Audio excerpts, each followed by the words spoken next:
Vocês comem meu couro depois. E vamos começar aqui. As medalhas olímpicas, para quem não sabia, vai saber agora, tá? Elas não são de ouro, prata ou bronze, tá? Não dá, é totalmente descomunal fazer uma medalha apenas de ouro, de prata ou de bronze. Não sei se vocês lembram, mas teve uma taça do mundo que o Brasil ganhou que foi roubado, tá? A Jules Rumei, não sei o nome dela.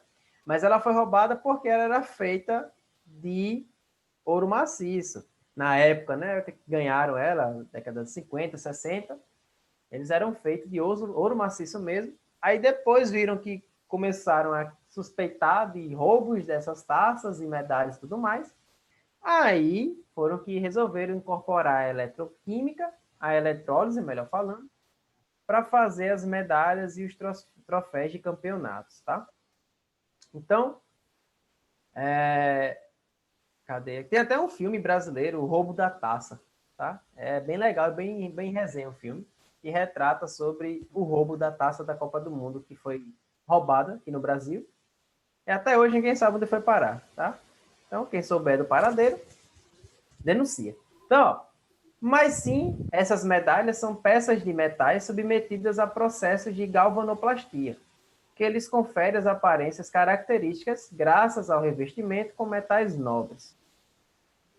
Sobre o processo de galvanoplastia, assinale a alternativa correta. Letra A. O processo é espontâneo, que a gente já para, né? Quem já sabe que galvanoplastia é uma parte da eletrólise, e a eletrólise é um processo não espontâneo. Tá? Você precisa fornecer uma fonte energética para que haja começo da corrente elétrica e force que a passagem de elétron aconteça. Então, a galvanoplastia é um processo não espontâneo. Tá? A gente corta. Letra B. Consiste em revestir a superfície de uma peça metálica com uma fina camada de outro metal, por meio da eletrólise aquosa de seu sal. Então, a letra B está correta. Já matamos aqui a alternativa correta. Tá? Então, a galvanoplastia serve para isso, tem essa finalidade. Tá? Onde a gente vai revestir um metal a partir de outro, utilizando um processo eletroquímico não espontâneo, tá? Estava tirando aqui meu carregador do notebook. Tá? É um processo não espontâneo, lembrem disso. Certo? Dúvidas aqui? Qual a página? Eita, Bárbara. Deixa eu olhar lá no Dateduc. Deixa eu olhar aqui no Dateduc para ver quais são as páginas, tá? Olha agora, espera aí, um minutinho. Essa aí é a questão 1 da página 186. Eu vou responder a 3 também dessa página 186 aí, que é essa daqui. A outra página que a gente vai responder já já é a 190. Tá? Então, página 186 e página 190. Certo? Terceira questão. A eletrodeposição ou galvanoplastia pode ser... Cadê quem falou aqui? Beleza. Pode ser utilizada para melhorar o aspecto e as propriedades de uma superfície metálica. A cromagem, técnica utilizada pelas indústrias de peças para automóveis, é realizada conforme o esquema a seguir. Tá? Aí eu tenho ferro, uma placa de chumbo. Sobre esse processo, pode-se afirmar que o sentido da corrente de elétrons no circuito externo é do eletrodo de ferro para o de chumbo? Não. Tá? Lembrem que aqui na eletrólise, a passagem de elétron é do polo positivo, vem daqui, então o elétron vem daqui e chega aqui. Tá? Então a passagem de elétrons é do polo positivo para o negativo. É no polo positivo que vai estar o ânodo, que sofre a oxidação. É no polo negativo que vai estar o cátodo, que sofre a redução. Certo? Então, o fluxo de elétron é do ânodo para o cátodo. tá? Então, a letra A está errada. Letra B. Peraí, então, tá errado porque o ferro é negativo, é? Não, está errado porque ele está dizendo que o fluxo de elétrons vai do ferro para o chumbo. Mas não é, é do chumbo para o ferro. Porque aqui no polo positivo, quem está é quem sofre a oxidação. Para o ferro receber o elétron, o chumbo tem que primeiro oxidar. Então, o elétron vai sair do chumbo, desse eletrodo aqui, e vai parar aqui no ferro. Então, esse daqui é o fluxo de elétron. Sai do chumbo e vai para o elétron. Perdão, e vai para o ferro. Tá? Dúvida? Entendeu, Max? Sim. Aqui está errada a questão, porque está dizendo que a corrente de elétrons vai do ferro para o chumbo, que está errado, tá? É do chumbo para o ferro. Letra B. A redução do cromo ocorre no eletrodo negativo, tá? Tá correto. Certo? A redução do cromo ocorre no eletrodo negativo, aqui, ó.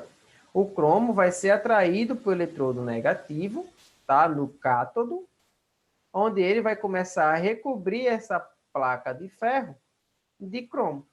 Então, aqui a redução ocorre no eletrodo negativo. Letra B está correta. Dúvidas? Ó, a liberação do hidrogênio no ânodo. Não. Letra C. A produção de íons ferro. Não, o ferro não oxida, então ele não produz íons ferro. Letra E. Ocorre eletrodeposição do cromo sobre o chumbo. Não. Chumbo, polo positivo. E o cromo, polo positivo. Não dá para eles serem atraídos, tá? Cargas opostas se atraem, iguais se repelem. Então, aqui está errado. Então, sobrou definitivamente a letra B, tá? Dúvidas aqui?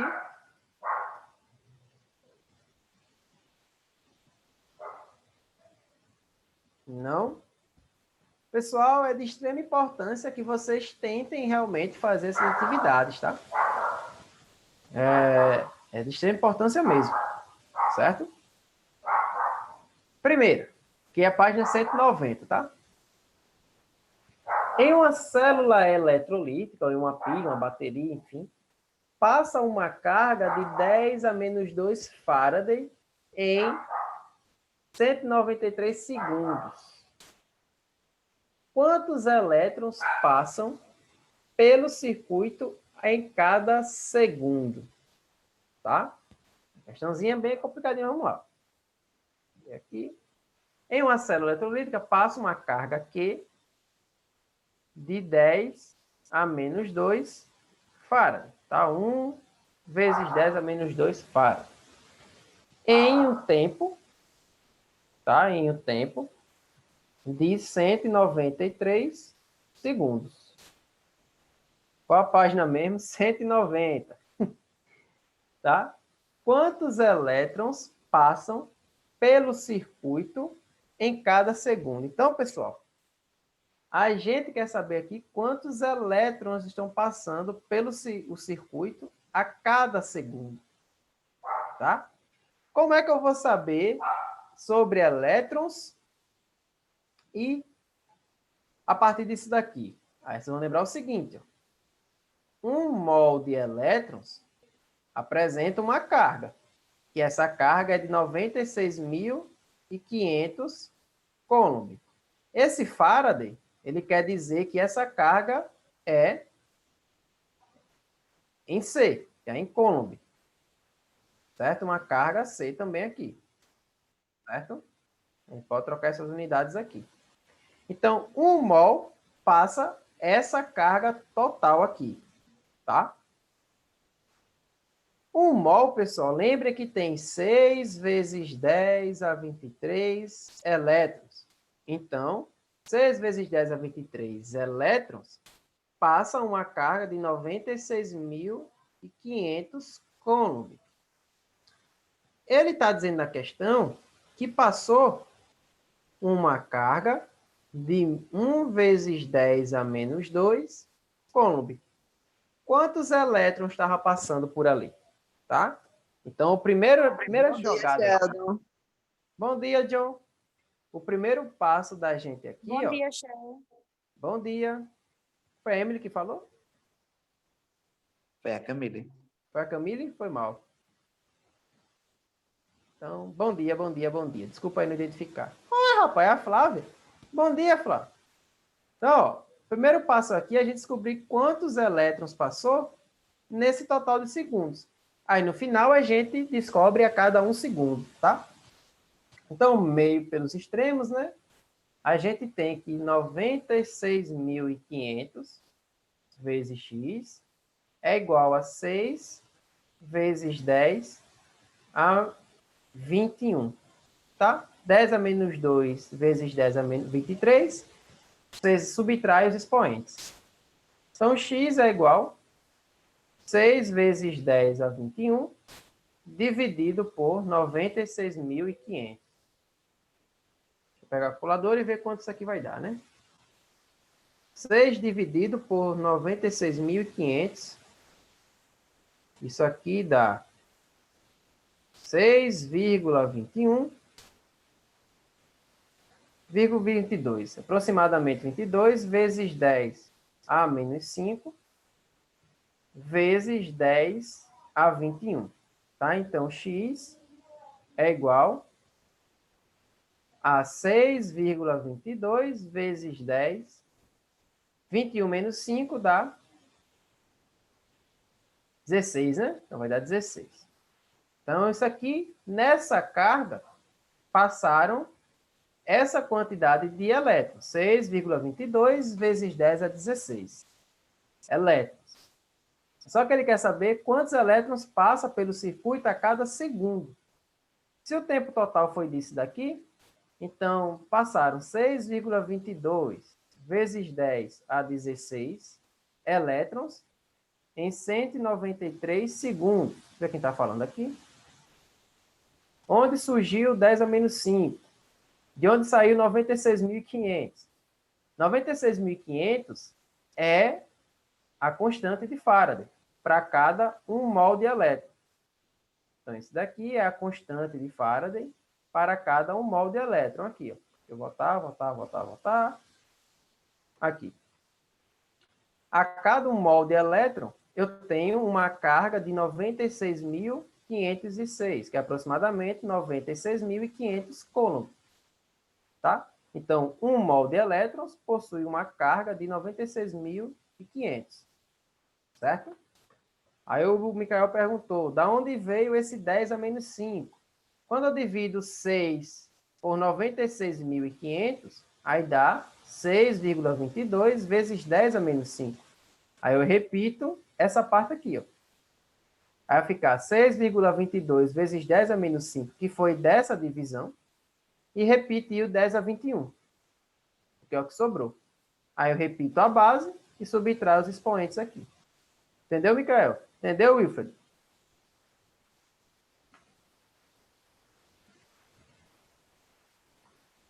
Entenderam aí? Sim? Wilfred, foi? Beleza. Então, se eu quero saber a cada 1 segundo quanto chamado de y, qual é a carga que passa, tá?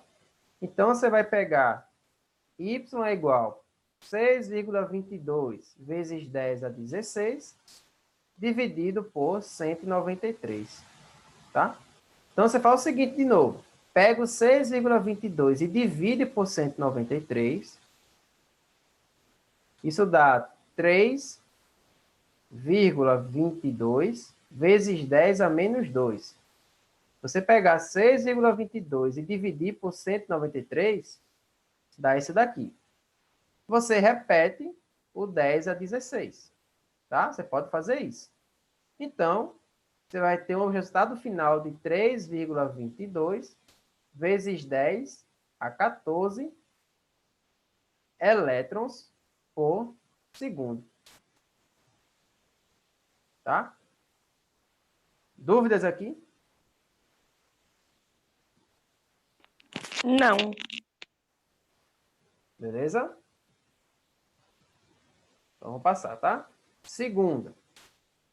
No processo de eletrodeposição de prata sobre uma peça metálica imersa em solução aquosa de nitrato de prata, circulou uma corrente com intensidade de 2,3 amperes. Então, eu sei que a minha corrente foi de 2,330 amperes, né?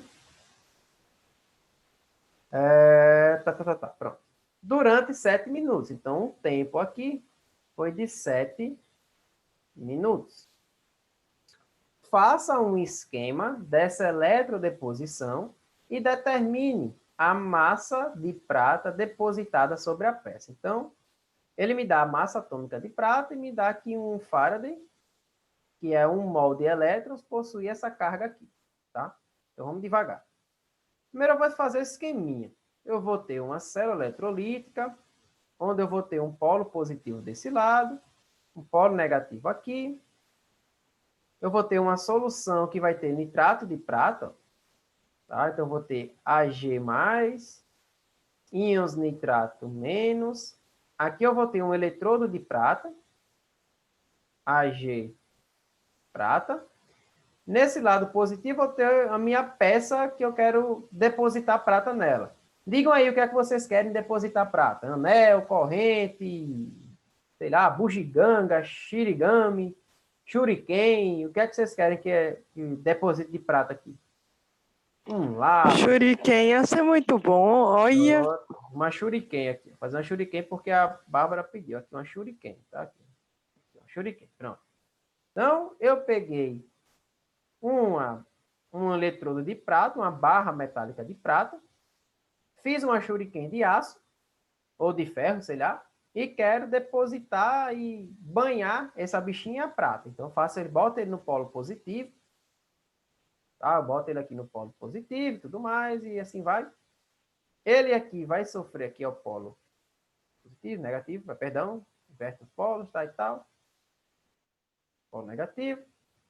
Tá? Onde aqui vai ter... Não, aqui é o positivo mesmo, tô doido. Aqui é o positivo mesmo.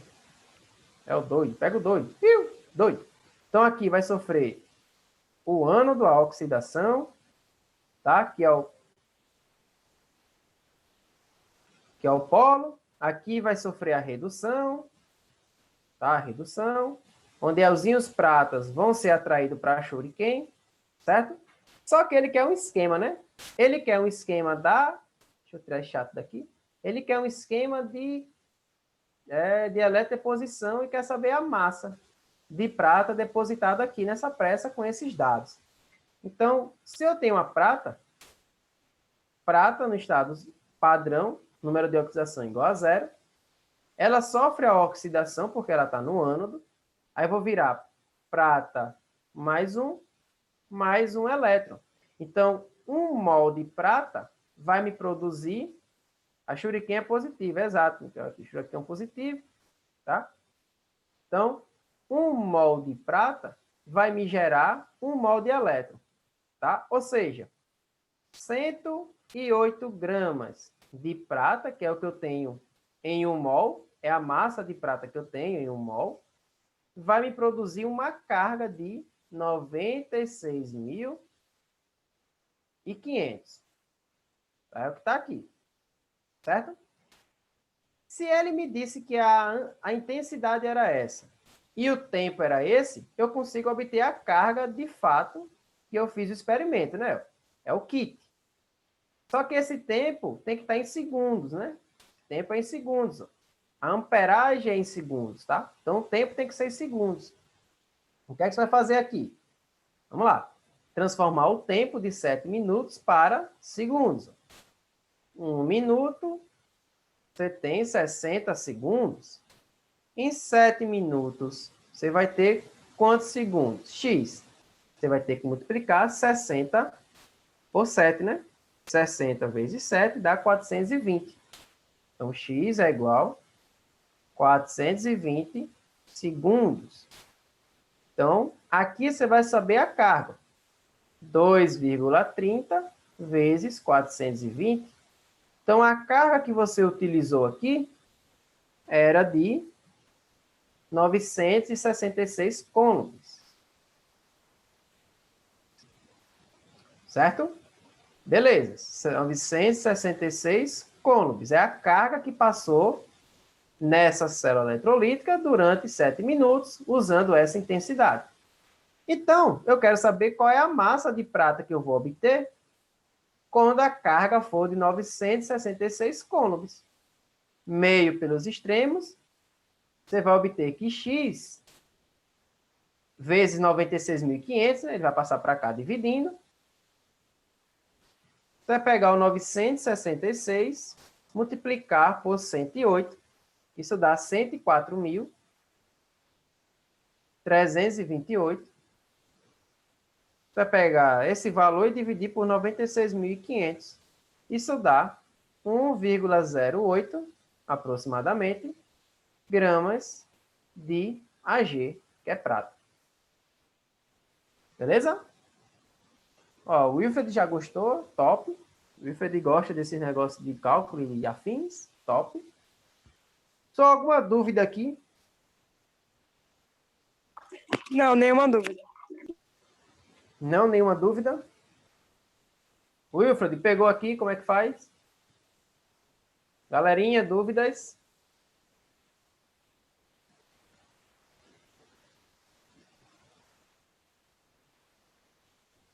Ô, Micael, maluquinho, tu disse que a Shuriken é positivo, mas é negativo, doidinho. Como é que esse polo aqui vai atrair o íon de prata se ele é positivo? Tá me enganando, é? Ah, tá querendo me doidar, é? Doidinho. Então, a redução ocorre no polo negativo, já que eu vou ter que ter atraído o eletrodo de prata, o íon de prata, Ag+, para esse eletrodo aqui. Então, tem que ser negativo. Então, o cátodo. O ânodo é o polo positivo aqui na questão. Me endoide não, Micael. Me endoide não, me endoide não. Eu já sou doido. Aí tu vem me endoidar mais ainda e é mais 500. Viu? Então, aqui é o polo negativo, porque os íons de prata vai ser atraído para ele. Relaxa, meu filho, é normal. É muita confusão, é muita informação de polo para a gente estar na cabeça. Viu? Por fim, essa questão eu achei top. Top. Mais top do que top. Topíssimo. Então, ó, questão do Enem, tá? Muito massa mesmo. Terceira questão da página 190, tá? E vamos embora. A eletrólise é muito empregada na indústria com o objetivo de reaproveitar partes dos metais sucateados. O cobre, por exemplo, é um dos metais com maior rendimento no processo de eletrólise, com uma recuperação de aproximadamente 99,9%. Por ser um metal de alto valor comercial e de múltiplas aplicações, sua recuperação torna-se viável economicamente. Suponha que, em um processo de recuperação de cobre puro, tenha-se eletrolizado uma solução de sulfato de cobre durante 3 horas. Olha, o tempo aqui é de 3 horas. Empregando-se uma corrente elétrica de intensidade igual a 10 amperes. Então, I é igual a 10 amperes. A massa de cobre puro recuperada é de aproximadamente quanto? Novamente, cobre, ele vai ser oxidado. Então, o cobre vai me gerar um íon de cobre positivo e uma quantidade de elétrons. Pessoal, se você não souber qual é essa quantidade de elétrons que o cobre libera, infelizmente erra a questão. Tá? Então, a gente já viu zilhões de exemplos de eletroquímica com cobre em reações de oxidação e de redução. Então, já dá para ter se acostumado a quantos elétrons o cobre recebe ou perde. E são 2. Tá? O cobre perde 2 elétrons, certo? Se é o cobre puro, vai perder 2 elétrons. Então, vai 1 mol de cobre. 1 mol de cobre já me gera 2 mols de elétrons. 1 mol de cobre equivale à massa atômica de cobre. Como é que tu sabe disso, professor? N é igual a M dividido por Mzão. Então, o número de mol é 1, vezes a massa atômica de cobre, que é 63,5. Então, a massa de cobre é igual a 63,5 gramas por mol vai me gerar 2 mols de elétron. Só que eu sei que 1 mol de elétron tem uma carga de 96.500. Tá? Isso aqui é a constante de Faraday. Se eu tenho 2 mols de elétron, isso aqui vai me dar quanto? Então, vai ser 2 vezes 96.500. Guarda essas informações aqui que eu vou precisar para quando eu achar a carga a partir do kit. Exatamente, o kit. Então, ó, eu tenho que achar a carga a partir do kit. Como é que eu acho a carga a partir do kit? Kit, tá? Eu tenho que primeiro transformar o tempo para segundo, né? Então, vamos lá. 1 hora, eu tenho 60 minutos. Se eu tenho 3 horas, quantos minutos eu vou ter? X. Então, o X é igual a 3 vezes 60, que vai dar 180 minutos. Você vai ter que multiplicar isso aqui por 60 de novo, né? Porque 1 minuto tem 60 segundos. 180 vai lhe dar quantos segundos? Então, 180 vezes 60 dá 10.800. 60 segundos, aqui vai dar 10.800 segundos. Tá? Certo? Alguma dúvida aqui? Não. Não? Beleza. Então, é esse tempo que eu vou colocar aqui. Que é igual a I, que é 10, vezes o tempo. 10 o quê? O I, 1 ampere, é coulomb por segundo, vezes o tempo, que é 10.800 segundos. Análise dimensional. Corta segundo com segundo. A unidade que sobra é coulomb, por isso que a carga é em coulomb. Então, a carga aqui é igual a 10 vezes 10.800, que dá 108.000. Coulomb, tá? Aí, com isso, a gente sabe que, vamos lá, pela minha equação, 63,5 gramas por mol de cobre me gera uma carga de 2 vezes 96.500, que dá 193.000. Coulomb. Isso aqui é a carga que o cobre me gera. Qual é a massa de cobre? De onde saiu 63,5? Daqui, ó. É a massa atômica de cobre. 1 mol de cobre tem exatamente a sua massa atômica, que é 63,5. Então, qual é a massa de cobre recuperada quando eu utilizo 108.000 coulomb, tá? Então, meios pelos extremos, né? X é igual X vezes 193.000, depois vou passar ele para cá dividindo, né? Já vou escrever ele aqui. Certo? Você vai ter que 63,5 vezes 108.000, que vai dar 6.858.000. Ave Maria. Isso aí dividido por 193.000, que dá 35,5 gramas de cobre, letra D. Dúvidas?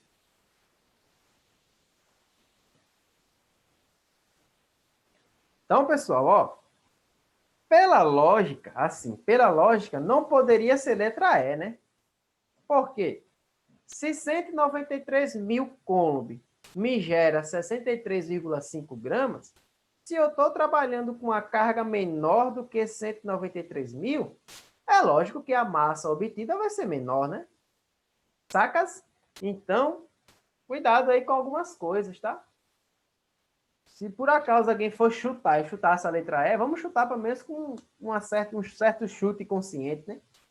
Se 193.000 de carga me gera 63,5 gramas, 108.000, que é uma carga inferior, vai me gerar uma certa massa inferior, né? Então não dá para ser maior. Certo? Dúvidas?